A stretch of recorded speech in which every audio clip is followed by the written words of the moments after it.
C7, Derechos Humanos. Muchas gracias por acompañarnos. 3030-5307, listos para recibir todos sus comentarios. El día de hoy un tema muy importante, la discriminación. Y venía en cuenta, platicando aquí con nuestros invitados, por supuesto, este fenómeno que se ha suscitado en el Mundial con esta palabra de saludo de la porra mexicana hacia el portero o cualquier otro jugador, ¿no? Vamos a hablar de eso precisamente, cómo, hasta dónde llegan estos términos de discriminación en nuestra sociedad mexicana, y para hablarlo, por supuesto, acompañada como cada viernes de Mafalda Wario. ¿Cómo estás, Mafalda? Hola, Trini, muy bien, muchas gracias. Un saludo para todas las personas que están con nosotros en este día. Hay casos emblemáticos que se han desarrollado en esta semana. Trini, ya lo dices tú, de la determinación de la FIFA de iniciar una investigación en contra de las exclamaciones de la porra mexicana, pero también hay otro que se desarrolló en esta localidad, que fue un caso muy sonado en redes sociales, como lo ha sido últimamente ya la mayoría de los casos controvertidos, exacto, acerca de una agresión física y verbal que sufrieron una pareja de personas indígenas. ¿Qué tiene que ver esto con la discriminación? Bueno, pues de esto vamos a hablar precisamente hoy con el encargado del Instituto de Investigación y Capacitación en Derechos Humanos de la Comisión Estatal de Derechos Humanos, el doctor José de Jesús Becerra Ramírez, a quien le damos la más cordial bienvenida y le agradecemos que esté con nosotros. ¿Cómo está, doctor? Bien, bien, ustedes. Muchas gracias por su gentil invitación, a sus órdenes, y platicar temas tan interesantes y tan debatidos y controvertidos como el que está actualmente en debate en las redes sociales y en los medios de comunicación, pero también el tema tan importante que menciona Mafalda, de una actitud por demás reprobable por la que pasó una pareja de personas de una etnia, de un grupo indígena, que yo creo que eso también hay que atender, independientemente de las cuestiones mediáticas y todo, sino lo que tangiblemente no se vende tanto como lo que del Mundial, pero esto sí es tangible y real en nuestra sociedad. Yo creo que eso es importante. Pues muchas gracias por su invitación y gentil. Al contrario, como dicen, primero lo primero, ¿qué es la discriminación, doctor? ¿Cómo poder identificar una conducta de esta naturaleza? Pues indudablemente, pues tiene que ver con un trato que de alguna manera lesione la esfera jurídica de otra persona, precisamente por la situación en que se encuentra. Es decir, nosotros, para decir hay una discriminación, tenemos que ubicar a la persona que puede estar sufriendo, o que sea una potencial víctima de una actitud discriminatoria, es decir, por el hecho de socialmente representar un grupo social, expresar una ideología, una preferencia, llámese religiosa, sexual o de cualquier índole. Pues si por el hecho de manifestar esa opción, esa preferencia, ese gusto, lo que se tenga, o ideológicamente, por ese motivo me segregan, me lesionan, me ofenden, me lesionan, pues indudablemente estamos ante una conducta de tal naturaleza. Tal vez pudiéramos definirlo filosóficamente, pero yo creo que hay que hablarlo, lo que coloquialmente se puede decir. ¿Dónde nos encontramos ante una actitud discriminatoria? Pues aquello que por yo ejercer mis libertades, o mi derecho de igualdad, o todo este cúmulo de derechos que por el hecho de ser hombre y que la normatividad me lo da, si yo lo manifiesto sin lesionar derechos de terceros, y por ese hecho no me dan un trabajo, me segregan, me lesionan, me ofenden, es decir, todo ese manto jurídico protector que como ser humano yo tengo, y se me lesiona por el manifestar ese tipo de preferencias o de opciones, pues estamos ante una discriminación. Esto, yo creo que no es tan complicado si cada uno dimensionamos. Lo que yo quiero que me respetes, pues yo voy a respetar a los demás. Yo creo que no es tan complicado. A veces la sociedad queremos ponernos un manto muy oscuro en nuestros ojos y desconocer lo que pasa, pero bien sabemos eso. Oye, si tú tienes una religión diferente, yo te respeto, siempre y cuando por el ejercicio de esa religión no me ofendas a mí. Claro. O sea, aquí debe de prevalecer un principio de veracidad. O sea, y cuando yo digo o menciono algo, de mi libertad de expresión, pero también respetar los derechos o la esfera jurídica de los otros. Entonces yo creo que por eso es muy importante, no vamos tanto a lo que mediáticamente se dice, que a veces por vender se dice un tema trivial, pero lo que tenemos que ver, si esta persona que está recibiendo esa actitud que le lesiona su honor, su imagen, su integridad física, la de su familia, de su entorno. Entonces estamos ante una conducta de esa naturaleza. Aquí hay un grupo que es el favorecido. Aquí hay un grupo en la discriminación que es el que la lleva de ganar, ¿no? Podemos hablar de cómo padecen los grupos que son vulnerables a la discriminación, pero este grupo que discrimina, ¿cómo es? ¿Qué hace? ¿Qué siente? ¿Qué tiene que le da a él mismo la autoridad para poder despreciar la vida del otro? Indudablemente estamos aquí. Yo creo que no debe de decir, a mí qué me da para hacer esto, ¿no? Eso, nadie te otorga el derecho de ofender. No hay... Pero sí lo hay, pues, sí lo hay. ¿Quiénes son esos? Pues, indudablemente aquel que no dimensiona que todos somos seres humanos y que debemos de tratarlo al otro como si fuera yo. ¿Pero estamos en lo correcto que es el que tiene mayor poder adquisitivo? ¿Es posible? Puede ser. ¿Es posible que tenga una tez blanca? Puede ser. ¿Cuál es más? Pero yo creo incluso más bien en esto hay que ver bien de decir, de partir de que en esa relación, y lo voy a decir en términos teóricos, pero tratando de aterrizar en la realidad, eso se llama la ley del más débil. Más bien voy a la inversa. Más bien es ver si en esa relación hay una persona en desventaja, una situación en debilidad, puede darse eso. ¿Qué significa? E incluso que dices, pues están igual de fuertes, son situaciones económicas muy parecidas. Ahí no puede haber discriminación. Pues sí, puede haber una situación de igualdad económica, pero ¿y culturalmente serán iguales? Que tiene mayor estudio, por ejemplo. No es tan sencillo. Por eso dicen, hay que partir de, en esa relación, la ley del más débil. Si hay una relación de debilidad o de vulnerabilidad, porque también puedes decir, oye, hay una situación entre un hombre y una mujer, de entrada tú dices, pues hay una debilidad por la mujer, pero ¿qué tal si nos encontremos y esa mujer es Bachelet y yo soy un trabajador chileno? Okay. Entonces, porque dices, de entrada la mujer es vulnerable. Puede ser, pero tampoco puede ser. O estamos hablando de los años 80, estás frente a Margaret Thatcher, la mujer de hierro. Claro. Y tú eres un punk rebelde. O un hooligan. O un hooligan. Sí.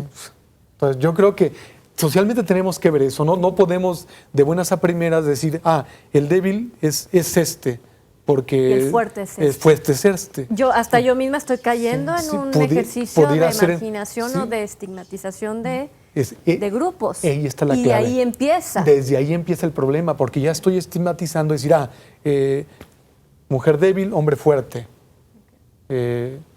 campesino, empresario, terrateniente o lo que sea. Entonces, más bien tenemos que analizar precisamente el contexto, porque ya hay una situación de discriminación ahí, porque mira, él es el fuerte, es el débil, ¿no? Siempre tenemos que analizar eso. Hay un filósofo italiano, se llama Ferraio, Luigi Ferraio, le habla precisamente de esa ley del más débil. Pero esto hay que trasladarlo en la práctica, porque esa es nuestra función, ¿no? Desde la comisión y como medios de comunicación, decir, a ver, tangiblemente eso cómo se da. Pues eso, una conducta que en ese caso concreto hay una situación de debilidad de una persona o de un grupo por otro, que en ese caso concreto está en una situación de superioridad y la ejerce. Y pues hay una conducta que por este grupo, por esta persona decir, yo soy ateo, o soy católico, o soy cristiano, o soy musulmán, y decir, ¿sabes qué? Te segregamos. O ¿sabes qué? Tú no saludas a la bandera, te expulso de la escuela. O ¿sabes qué? Tú no llegas con uniforme, no te dejo entrar. O en mi trabajo te hago un estudio de sangre, sin para decirte, si tienes VIH o estás embarazada. O eres potencialmente un candidato a tener una enfermedad degenerativa, que en ese momento no se ve, y ya no te admito en el trabajo. Eso es discriminación. Total. O sea, es una discriminación. Entonces, tenemos que dimensionar nosotros como sociedad, que no es un tema tan sencillo, pero tampoco podemos tapar con un solo dedo que hay conductas evidentes que a veces no queremos reconocer que puede haber una discriminación. Entonces, pues hasta voy a términos futboleros ahorita. Tenemos un equipo en Jalisco que no admite extranjeros. Regresamos Bueno, con pero ese tema. y yo otros. también soy chiva, así que vamos a hablar de ese punto al regresar. 30-30-53-07 y volvemos.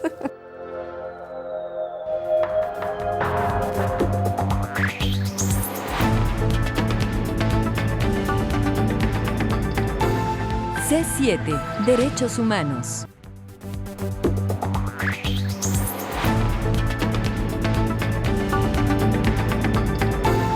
C7, Derechos Humanos. Le digo por qué me encantan estos programas, porque yo todos los días aprendo algo. Yo, desde mi punto personal, defiendo, en este momento voy a cambiar de opinión, porque no voy a ser necia, que el equipo de las Chivas sean puros mexicanos, porque yo decía, bueno, es que de repente en los otros equipos la mitad de los jugadores son puros extranjeros, entonces, ¿dónde está la representatividad mexicana y nacional? ¿No? Ese sería el punto de vista más lógico, pero me están diciendo ante los ojos de los derechos humanos que ese es un acto de discriminación. ¿Por qué? Indudablemente, porque incluso si analizamos, claro, estamos hablando aquí del campo de lo privado, son relaciones privadas, pero que tienen repercusiones también en los derechos humanos, después te explicaré por qué. Porque de entrada tradicionalmente decías, no, es que es una relación entre particulares. Y una relación en particulares priva la autonomía de la voluntad, sin lugar a dudas. Pero en términos de igualdad, sin lugar a dudas, es discriminatorio. Porque, ¿qué dice nuestra Constitución?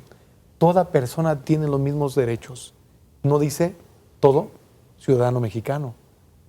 No dice Todos el los que el jugador, jaliscienses todos los jaliscienses. van a jugar a Chivas No. y nadie más. Incluso les pongo un ejemplo. ¿Qué decía una ley para el Estado? Un proyecto hace tiempo decía, para el caso de las pensiones para las personas adultas mayores, dice, solo aquel que no hubiera nacido en Jalisco tendrá derecho a esto. Pues Estamos de entrada, discriminando. alguien, si por algún descuido venía en el trayecto de Michoacán a Jalisco, nace en la frontera con Michoacán, nace en Briseñas o en Zamora, su acta de nacimiento dice, nací aquí, pero toda la vida vive en Jalisco por el hecho de haber nacido. No tienes derecho a No, pensión. claro, eso no prosperó, pero lo pongo como un ejemplo. Igual pasa en el tema del fútbol. El decir el nacionalismo, dice, el nacionalismo que ha ocasionado a lo largo, y los nacionalismos radicales, el nacionalsocialismo que ocasionó en Alemania en los años 40. La guerra. La guerra. El hecho de decir, yo soy muy nacionalista, pues lo puedes decir, pero no implica discriminar al otro. Tú puedes decir, yo tengo mi bandera, soy mexicano, fabuloso. Yo soy chivista y tengo aquí mi corazoncito, pero rayado. internamente hay discriminación porque nada más es mexicano. ¿Qué es lo que Pues, sucede, por ejemplo, sí. también en Estados Unidos Sí. con estas personas que se dicen cazadoras de migrantes, que llevan el nacionalismo a un extremo totalmente equivocado? Sí, ese es el falso nacionalismo. Ahora incluso se habla de un patriotismo cosmopolita. ¿Y qué es este patriotismo cosmopolita? ¿Yo soy ser humano? Sí. ¿A qué tengo que tener amor? ¿Al ser humano? ¿Yo tengo amor a qué? ¿A la igualdad? ¿Al respeto a la diferencia? ¿A la democracia? ¿A la paz? La paz, ¿por qué se origina la paz? Porque aprendo que en una sociedad no somos iguales todos, que hay diferencias. Y al haber diferencias, ¿qué significa? Que tengo que respetar a él porque yo soy católico, él es ateo, él es de izquierda, yo soy de derecha, yo soy de centro, yo soy apolítico o soy a lo que sea. Eso significa que en una sociedad actual es imposible tener una sociedad homogénea. Y al no haber una sociedad homogénea, precisamente debo de incluir a todos. Entonces, si vivimos en una sociedad heterogénea, yo en una cuestión de fútbol debo de poner el ejemplo. Si no, ¿cómo los mexicanos pudieran jugar en el extranjero? Eso es de ida y vuelta. O sea, la movilidad y no es de ahora, es de toda la vida. ¿Cómo llegaron los españoles? Por la globalización. La globalización es de ahorita, es de hace siglos. ¿Cómo llegaron los ingleses a Asia? Los portugueses a África o los daneses, por la globalización de hace muchos años. Entonces, ¿cómo yo, si quiero aprender un oficio en materia científica, me voy a la universidad que sea eso, entonces me voy al extranjero? Si quieres ser un futbolista, quieres desarrollarte y quieres levantar también el fútbol mexicano, pues haces eso de intercambio, ¿no? De ida y vuelta, yo te mando allá, tú vienes acá. Entonces, ¿cómo yo sí mando a Chicharito? Yo como si mando a Carlos Vela a jugar en un equipo. Y quiero que los reciban, y que quiero les que vaya lo bien, que reciban sean y que no les exitosos. griten como le gritaban a Hugo Sánchez en el Atlético Real Madrid. ¿Qué le gritaban? Como ahora les gritaban a Samuel Eto'o. ¿no? Es decir, que no soy tanto experto en fútbol, pero por cultura general lo digo, que le gritaban, ¿no? O que les aventaban un plátano. O sea, son conductas reprobables, muy diferente a lo que está pasando ahorita, ¿no? Ahí sí iba directo y le decían, ahí te va. Racismo. Racismo. Entonces, ¿cómo puedes predicar tú igualdad e inclusión con todo el respeto que merecen y que es válido ejercer la preferencia por un equipo de fútbol, pero cómo excluyes a los extranjeros? ¿Cómo voy a demandar que mis compañeros y mis compatriotas lleguen a un trabajo en Estados Unidos si ellos van a decir, pero tú ni siquiera dejas jugar a uno y tú en una empresa norteamericana estás segregando a los demás? Entonces, si asumo los derechos en serio, alguien me puede decir, sí, pero es una relación entre particulares. Sí, pero la cuestión de enseñanza y pedagógica, ¿cómo voy a enseñar a una sociedad que debo de respetar, que debo de incluir al diferente?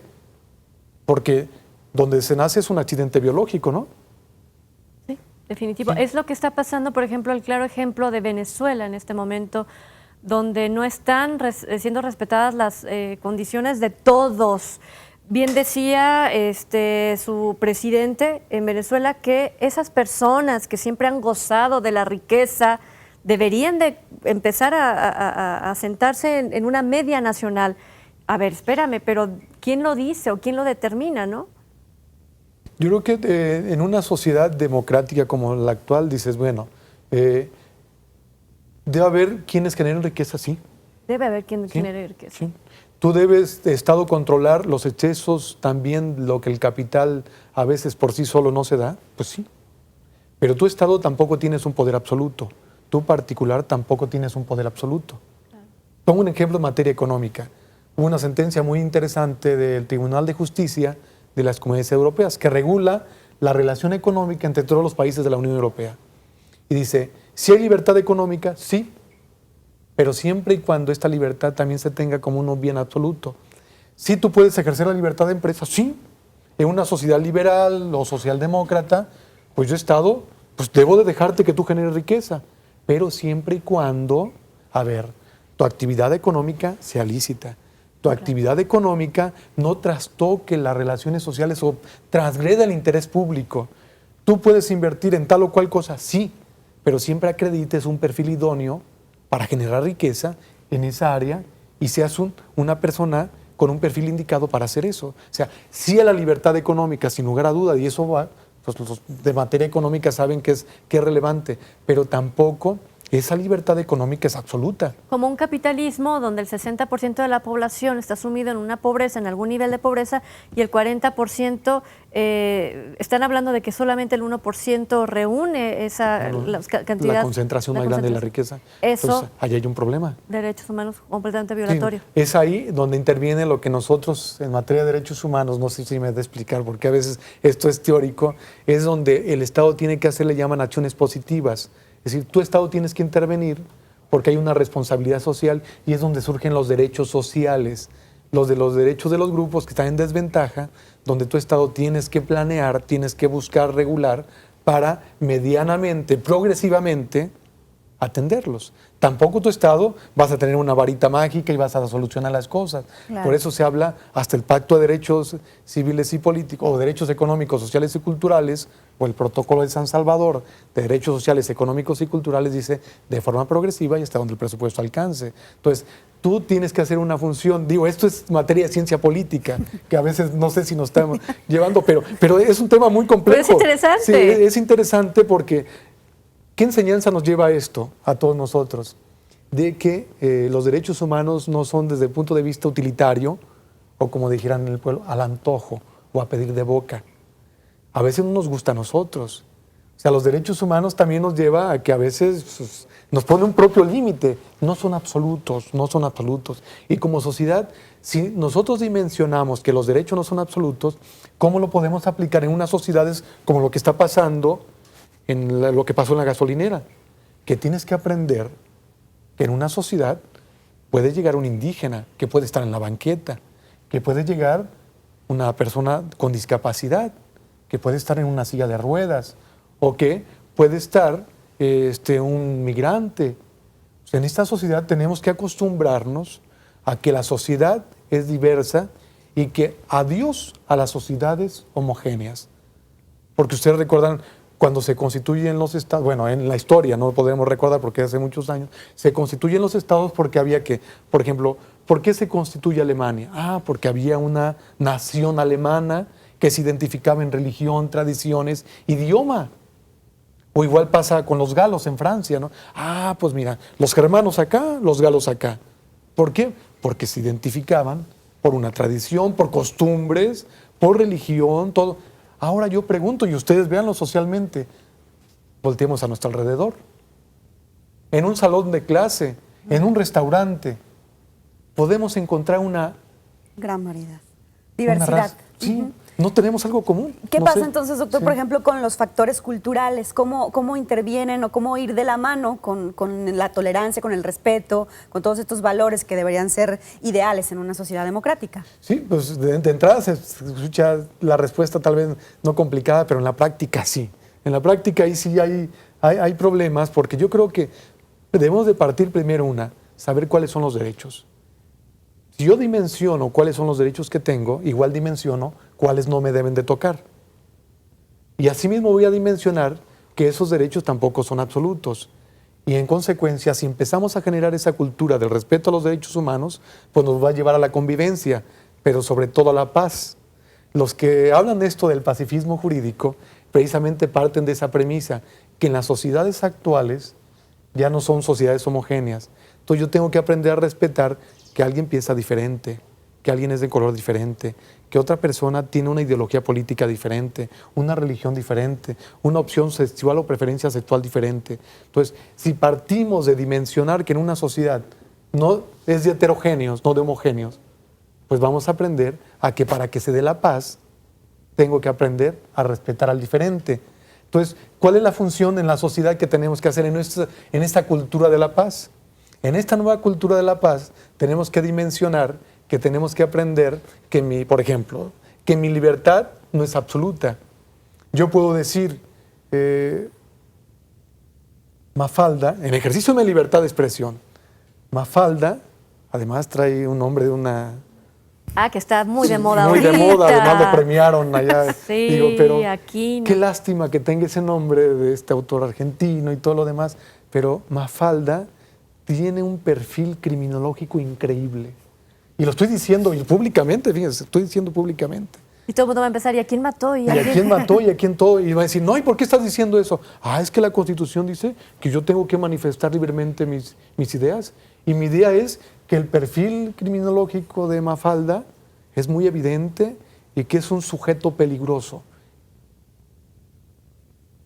Caray. Y estoy ejerciendo, va a decir, lo estás diciendo públicamente. Eso no es mi libertad de expresión, porque mi libertad de expresión tiene límites. Claro. La veracidad, y que a veces no entendemos en nuestro país, pero sobre todo que mi libertad de expresión no es absoluta, porque ya pasé la frontera. ¿Y cuál frontera? Transgrediendo al derecho del otro. Que no sabía dónde iba con ese ejercicio, ya me estaba usted apurando. Pero vamos a ir a la pausa, 3030-5307 y regresamos. Dije yo.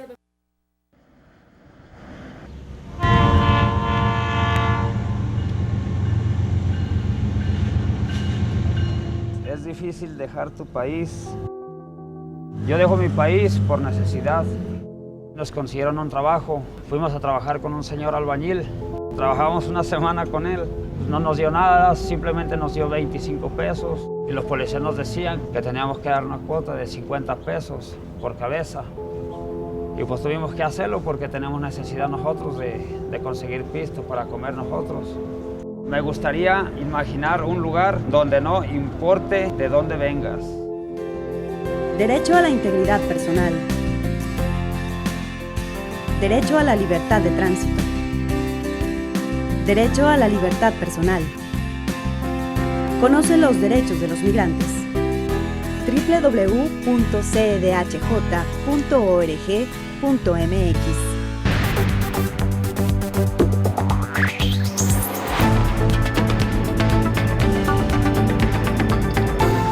C7. Derechos humanos.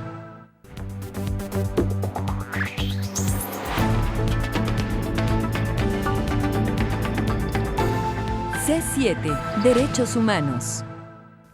3030-5307. Vamos a compartir esta conversación que le digo que a mí se me hace más como que estoy cursando un diplomado en derechos humanos. Súper interesante. Muchísimas gracias, de verdad, Mafalda. Sobre todo saber, Trini, cuáles son los elementos que nosotros tenemos a nuestro alcance para empezar a modificar ciertas conductas, ciertos pensamientos que creemos que son parte de nuestra idiosincrasia y que no nos damos cuenta que esos elementos o esos factores culturales no tienen por qué estar arraigados en nuestra sociedad. Podemos ir eliminándolos para convertirnos cada vez en una sociedad más democrática. Doctor, me gustaría preguntarle, ¿cuáles son los grupos más vulnerables en materia de discriminación aquí a nivel México? ¿Qué es lo que sucede en estos términos? Pues indudablemente encontramos varios sujetos o grupos que están en situaciones de vulnerabilidad, que incluso pues en estudios se han reflejado, ¿no? Como es el tema de los grupos indígenas, el tema de los migrantes últimamente, que es una agenda que pues ha llegado incluso hasta rebasar fronteras, ¿no? De esos grupos que por la condición de estar en ese grupo en especial, pues sufren de persecuciones, acosos, vulneraciones de sus derechos humanos. Tan solo el diagnóstico que nosotros hicimos en el tema, en términos de un estudio de 6 meses, y fue tangible, o sea, fue un ejercicio práctico donde se entrevistó, se estudió, se analizó y nos encontramos con hallazgos por demás interesantes, pero también lamentables, ¿no? Un dato para efecto de esto de responder la pregunta y evidenciar por qué este grupo es vulnerable. Porque si está en una condición de desventaja, sin lugar a dudas, el tema de migrantes yo creo que es un ejercicio, y además de los indígenas o de las personas con discapacidad, que es categórico y muy claro, y muy evidente, qué pasa con esto de la vulneración. Por ejemplo, decir, el hecho de estar en un país diferente ya implica estar en desventaja. Mas si vienes en una condición económica precaria, ya es en desventaja. Adicionalmente, no conoces las leyes, no conoces las autoridades, no conoces la cuestión de la cultura, se potencia esa vulneración. Entonces, el tema de un grupo que evidentemente que sufre vulneraciones es el migrante, porque surge un hallazgo muy interesante ahí, dice, a ver, ¿ha sufrido algún agravio, alguna lesión? La pregunta se les hizo de diversas maneras porque a veces no saben cómo explicarse. Desde agresiones físicas, los han retenido, les han violentado sus pertenencias, los han estafado. Es decir, toda una serie de indicadores que pudiéramos nosotros sustraer de esas preguntas o cuestionarios que se les hacía. Fíjense, del sur del país, de Tapachula, Chiapas a Jalisco, o de Chiapas a Jalisco, un tema muy relevante para decir por qué es vulnerable, más del 50% de ellos, que cerca del 51%, todavía no llegan a la frontera norte, es decir, a Jalisco, a medio camino, más del 50% ya habría sufrido alguna molestia de la frontera acá. ¿Qué significa? Que sí hay un tema relevante. Y no solo de autoridades, ¿eh? No, iba desde la propia sociedad, desde autoridades, delincuencia organizada, en fin, toda una serie de factores, más del 50%, es decir, de cada 2, más de 1 tenía algún agravio de la frontera sur a aquí. Sin contar lo que todavía faltaba de llegar a la frontera norte. Y que es cierto que de la mitad hacia el norte la forma de ser es todavía más ruda, la forma de ser de las personas que viven del centro hacia el norte es un poquito más fuerte, hay más diferencias económicas que lo que tenemos en Chiapas, lo que tenemos en el sur. Y es que también llegan a otra frontera, y las fronteras... Aparte. Las fronteras en cualquier parte del mundo, digo, llámese a veces el primer mundo, hay conflictos. Porque hay muros, hay discriminaciones, hay comercio de personas, hay trato de personas. Entonces, de entrada, las fronteras en ocasiones, o casi la gran mayoría, se vuelven factores de riesgo. Entonces, indudablemente, es un grupo por demás vulnerable. Si lo vemos, y no únicamente se puede ver la vulneración con una agresión física, sino también puede haber grupos vulnerables, como el caso de los niños. Y sí, ¿por qué es vulnerable? Tan solo con su talla, por edad. Ya hay vulneraciones al niño? Pues sí, sí lo hay. ¿Por qué? Porque no se alimenta bien, no tiene bien la salud, su estabilidad emocional hay problemas. Entonces, No, y puede estar bien alimentado y puede vivir en un lugar muy bien, pero desde que el papá llega, se para y se inclina hacia el frente para dominarlo, para instruirlo, desde ahí es yo domino, o sea, yo soy más grande, ¿no? En lugar de ponernos en cuclillas un poquito y tratar de comunicarnos. Escucharle la comunicación y todo lo demás. Y es muy difícil en nuestras sociedades, y lo vemos a veces en nuestro propio entorno de familia o de sociedad, ¿no? Donde esas actitudes de pensar más en los adultos, en ocasiones los padres, y no pensar en los pequeños, pues ahí nos lleva a que está en situación de vulnerabilidad. Y qué difícil, lo vería uno tan sencillo, pero lo ve uno en su entorno, por más que hables, que digas, es muy complicado y más en los entornos donde culturalmente hay problemas de acceso a la cultura, de la educación, hay problemas, incluso hasta, como dijeran, hasta en las mejores familias. Por eso lo importante de esto es la prevención.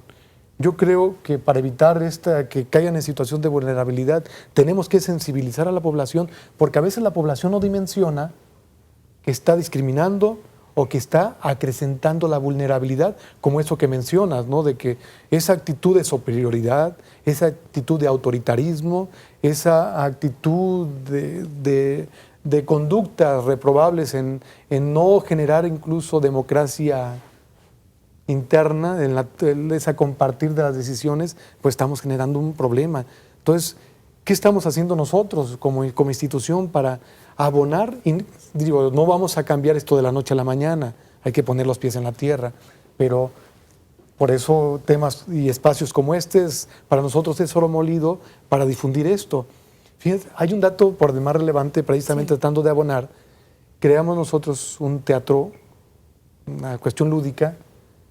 Asistieron 8,000 niños en el 2004 que todavía no sabían leer. Le llamamos nosotros incorporación temprana a la promoción y defensa de los derechos humanos. Y les decimos con marionetas a los niños cómo deben de tratar a los demás niños, pero también cómo se autocuidan ellos mismos. Estamos haciendo 3 fases ahorita con niños pequeños, precisamente una que dimensionen sus derechos, que dimensionen su entorno y otras medidas de autocuidado también. Es decir, cómo protegerte en esto, cómo platicarle, cómo comentarle a tu padre, a tu profesor, cuando estés en una situación de esa naturaleza, precisamente para que no se acrecente esas condiciones de vulnerabilidad, pero no únicamente al niño, sino también al padre, al profesor y a la sociedad. Entonces, es decir, más de 8,000 niños hicimos ese ejercicio, pero cuenten cuántos niños hay en Jalisco y nuestro universo de impacto todavía es muy pequeño. Entonces, tampoco podemos hacerlo así de la noche a la mañana, pero tampoco hay que decir esperar hasta mañana, tenemos que hacerlo ahora. Y estas conductas para decir, es que el gran problema de los grupos vulnerables a veces no los visibilizamos o no sabemos que son vulnerables, porque creemos que no lo son. A veces en los pueblos pensamos, vemos los más, para que el niño aprenda a madurar desde los 8 o 6 años ya sobre el arado o sembrando, incluso no vayamos tan lejos. Nos tocó, ¿recuerdas, Mafalda? Exacto. Sí. Fuimos a una... Con los niños jornaleros. Con los niños jornaleros en el sur del estado.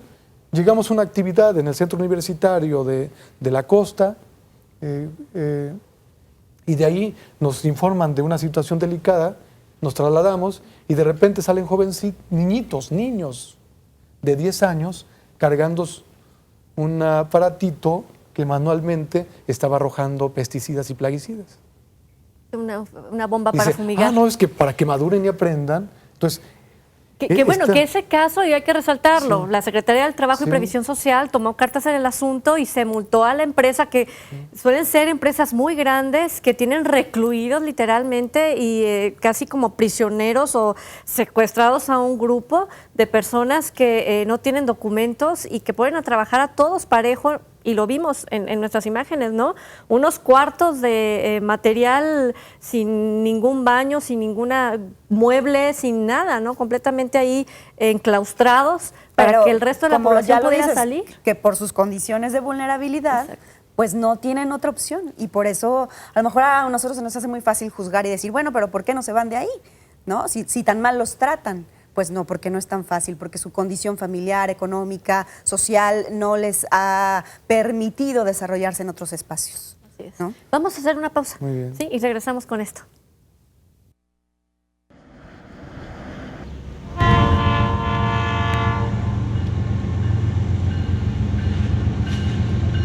Es difícil dejar tu país. Yo dejo mi país por necesidad.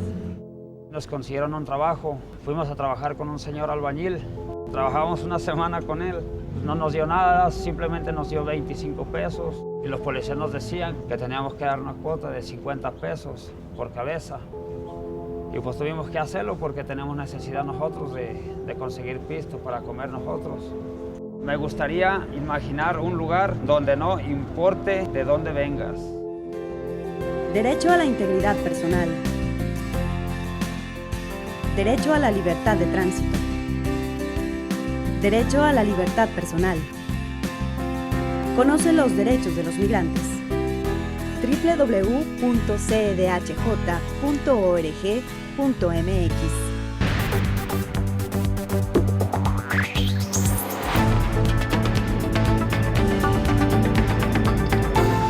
C7. Derechos humanos.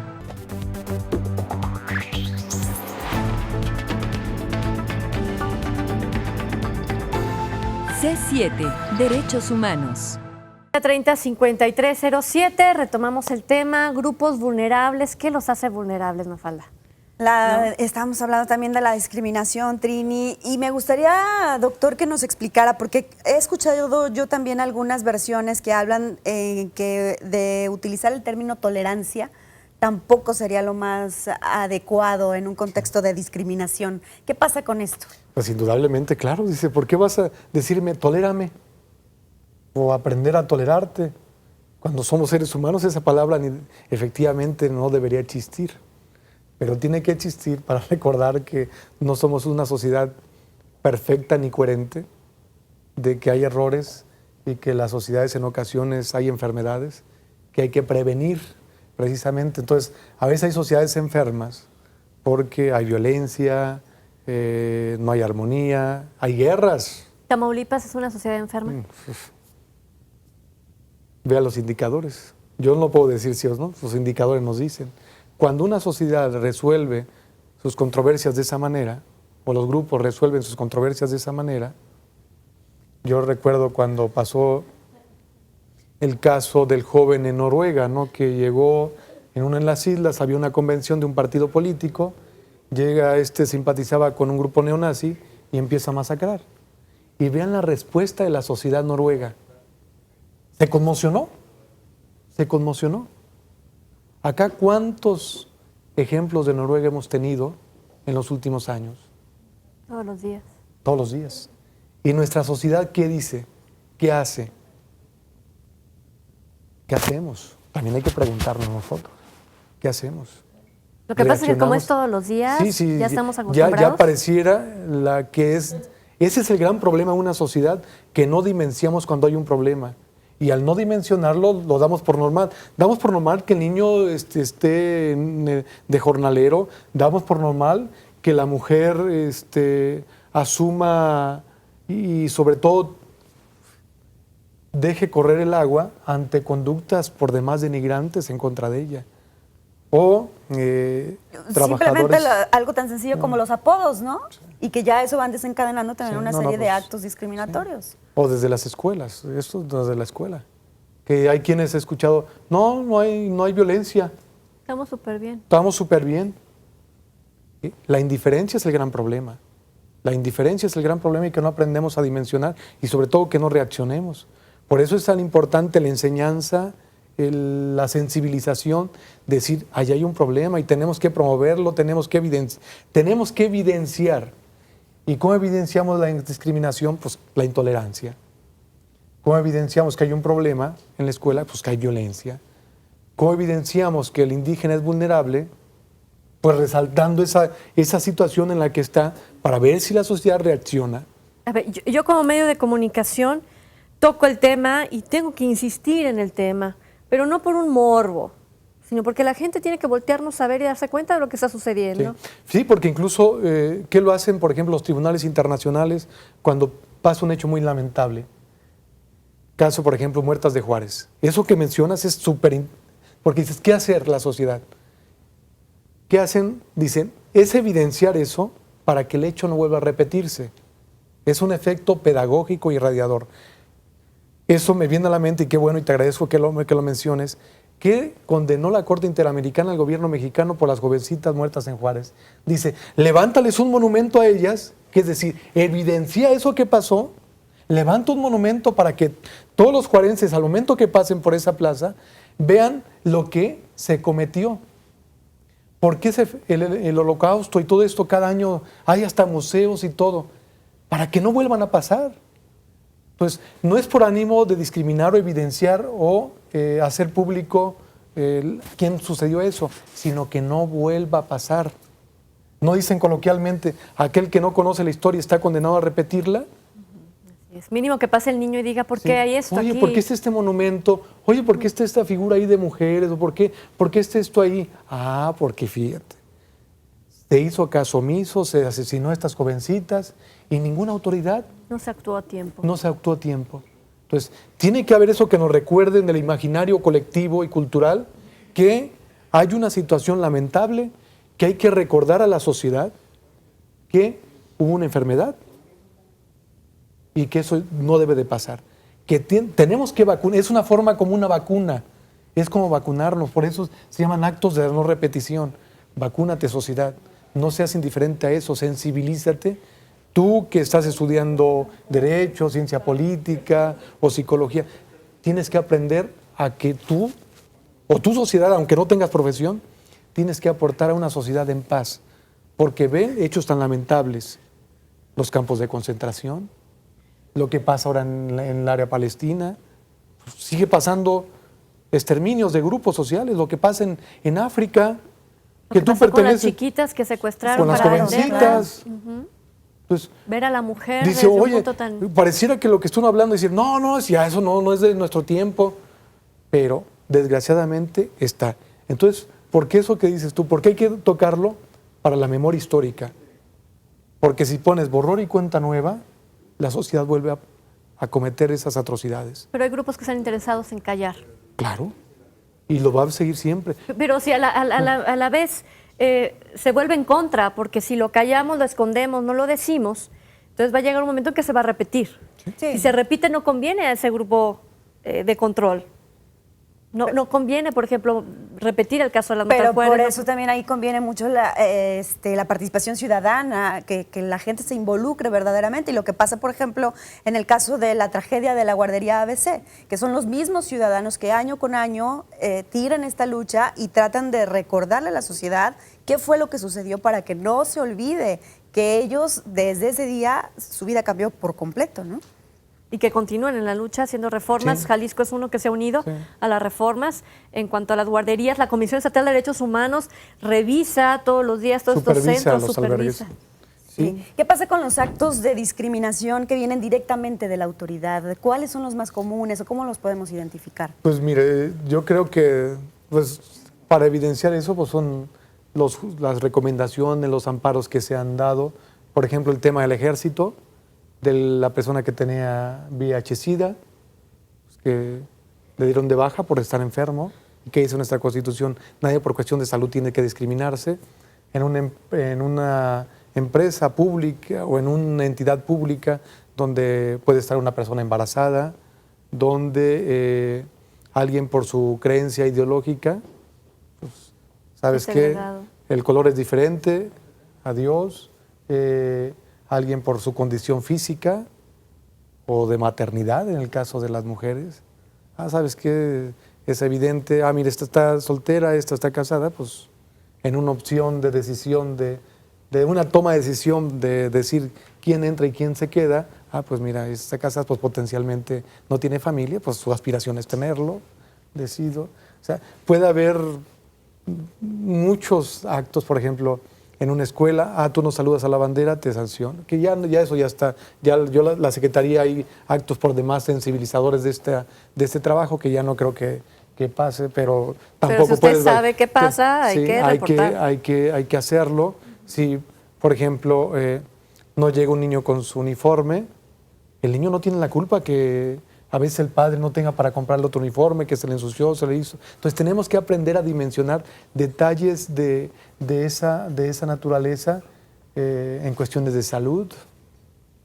En cuestión del lenguaje, que hay 2 casos totalmente emblemáticos en Jalisco por parte de la Comisión Estatal de Derechos Humanos, cuando el gobernador del estado en turno profiere una mentada a quienes no pensaban como él, inmediatamente se vienen las quejas a la comisión y hay una recomendación por discriminación a ese sector, y otra de un regidor del Ayuntamiento de Guadalajara que consideró con su lenguaje, o más bien estigmatizó con su lenguaje a las personas que tienen preferencias por su mismo sexo.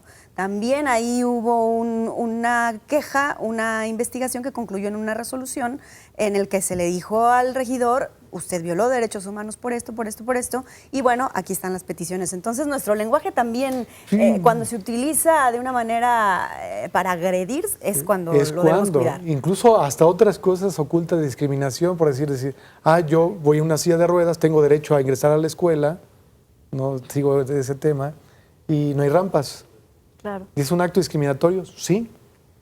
Hay un teatro público y no hay accesibilidad para personas con discapacidad. Bueno, yo acabo de ir a la tienda de conveniencia a 2 cuadras y me doy cuenta que hay un doble escalón en una de las esquinas y resulta que cada escalón mide aproximadamente 15 centímetros, ni siquiera capacidad. Entonces yo digo, bueno, si yo tengo una discapacidad física, si yo soy una persona de tercera edad, soy un chiquito, simplemente soy una mujer que tengo unos tacones del 15 y yo no puedo darme un brinco ahí. Entonces no tenemos la cultura ni siquiera en la complexión de nuestra sociedad, ni física. Estamos, y lo decía yo hace un momento, ¿no? En la cultura de la prevención todavía no alcanzamos esa cultura, estamos en la reacción solamente. Sí, eso es indudablemente, que vemos como esos que mencionas, actos por demás discriminatorios. Tú ves las ventanillas de atención y llega una persona de talla baja. Y no hay manera. No te atiendo porque no te alcanzo a ver. No te veo. O en los sanitarios, por ejemplo, que tampoco están acondicionados. Entonces, yo creo que esto es más complejo, pero digo, tal vez en una hora no podemos tocar todo efectivamente. esto, pero sí es sensibilizarnos. Yo creo que tenemos que hacer un esfuerzo cultural nosotros, a lo que nos incluimos todos, porque a veces yo creo que si hacemos un text desde de igualdad y de estamos conocimiento, todos porque indirectamente por nuestro origen, nuestra sociedad, nuestra cultura, a veces no dimensionamos que estamos ya haciendo conductas discriminatorias. Vayamos por ser mejores humanos, eso es lo que necesitamos. Eso es lo que necesitamos, pero sobre todo, tú previo a esto mencionabas la cultura de la prevención. No podemos estar a través de hechos relevantes, como dicen en el pueblo, ¿no? Después de niño ahogado, pozo tapado. Muchísimas gracias. Que tenemos que hacer prevención también en derechos humanos. Mafalda, nos damos gracias. Gracias, buen día. Buen día.